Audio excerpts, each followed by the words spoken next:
পশ্চিমবঙ্গের ছাত্রছাত্রী এবং কলেজ পড়ুয়া বিশেষ করে যাদের স্বামী বিবেকানন্দ স্কলারশিপ এখনও অ্যাপ্রুভাল হয়েই পড়ে আছে বা স্কলারশিপ অনুমোদন হয়নি তাদের জন্য রয়েছে আপডেট।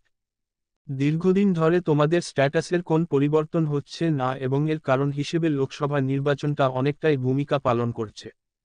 শুধুমাত্র স্কুলের শিক্ষক কিংবা স্টাফ নয়, সমস্ত সরকারি দপ্তরের চাকরিজীবীদেরই নির্বাচন কমিশন এই ভোটের সময় নির্বাচনের বিভিন্ন কাজের জন্য তুলে নেয়। তো সেক্ষেত্রে স্বাভাবিকভাবেই সেই অফিসগুলিতে কর্মীর ঘাটতি পড়ে, যারা ফর্ম ভেরিফিকেশন, অ্যাপ্লিকেশন অ্যাপ্রুভাল এবং টাকা ফান্ড স্যাংশন স্কলারশিপ করার কাজ কিছুটা হলেও আটকে যায়। Swami Vivekananda scholarship latest update status হিসাবে কবে টাকা ঢুকতে পারে? প্রথমত, যেসব ছাত্র ছাত্রীদের শুধুমাত্র ফরওয়ার্ডের ব্যয় হয়ে পড়ে আছে, এখনও আবেদনপত্রটি অ্যাপ্রুভই করেনি বিকাশ ভবন উচ্চশিক্ষা দপ্তর থেকে, তাদের কিন্তু টাকা দেওয়া হবে এই নিয়ে কিন্তু সময় লাগতে পারে। অপরপক্ষে যাদের স্কলারশিপ স্যাংশন হয়ে গেছে, application স্যাংশনের scholarship amount note disbursed শুধুমাত্র টাকা ডিসবার্স হতে বাকি আছে, তাদের প্রথম ফান্ডেই প্রথমে টাকা ঢুকে যাবে। সেই সব পড়ুয়ারা জুন মাসের 10 তারিখের পর টাকা পেয়ে যাবে। তোমাদের কি কাজ করতে হবে?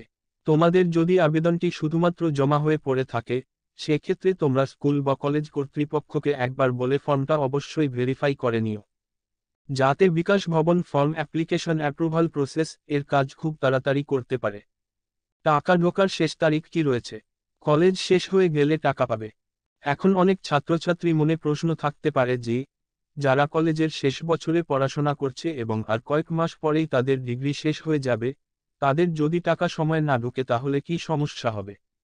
প্রথমেই বলে দিই, তোমরা 2023-24 শিক্ষাবর্ষের মধ্যে আবেদন করেছ। জুন জুলাই পর্যন্ত এটার সময়সীমা রয়েছে, এমনকি নতুন আবেদন শুরু হতে এখন অনেক দেরি। তাই গ্র্যাজুয়েশন শেষ হওয়ার আগেই তোমরা টাকা পেয়ে যাবে, সেই নিয়ে চিন্তা করো না। তবে বিশেষ ক্ষেত্রে তোমরা শেষ পরীক্ষার পরেও পেতে পারো, তবে টাকা তোমরা ঠিক পাবে। বর্তমানে যেসব ছাত্র ছাত্রীরা মাধ্যমিক উচ্চ মাধ্যমিক দিয়ে নতুন স্কুল বা কলেজে, তাদের কিন্তু এখন আবেদনের কোন সম্ভাবনা নেই। সেপ্টেম্বর মাস থেকে তাদের আবেদন শুরু হবে, কাজে এখন তাদের ভর্তি প্রক্রিয়া এবং পড়াশোনায় মনোযোগ দেওয়াটাই শ্রেয়।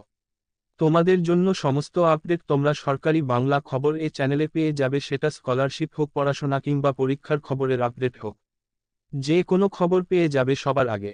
তাই আমার অনুরোধ, আপনারা যদি এখনও চ্যানেলটি সাবস্ক্রাইব করেননি, তাহলে এখনই সাবস্ক্রাইব করুন।